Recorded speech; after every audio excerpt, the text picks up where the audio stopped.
all throughout my childhood, I was just like, my parents said I just had this like passion to just talk to people and stuff and just share God's love. So I'd be like preaching to kids on the playground and stuff. Throughout school, I noticed my faith started to kind of decrease a bit.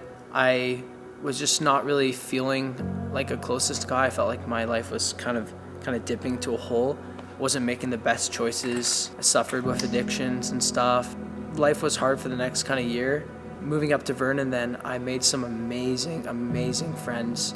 One of my bestest friends I met up there was Nathan. Every time we'd hang out after he'd say, remember Christ, man. Jesus loves you. Hearing that all the time, just even though there's that kind of pain and hurt down below, and I knew there was that filth, that I wasn't living that right life, I still knew that no matter what, God loved me, and he always reminded me of that. Moving back to Langley after, I just finally realized I was not in the best place, and I needed to confess to God. I needed to change my path. I was currently wanting to go into acting.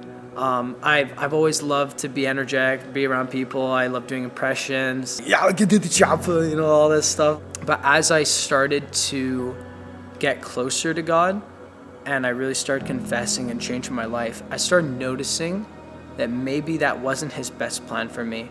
I came to a point where I almost thought, what if I had to do things in acting in order to make it that weren't necessarily pleasing to God? It came to a point where I said, no matter what, I'm going to do whatever God tells me to do.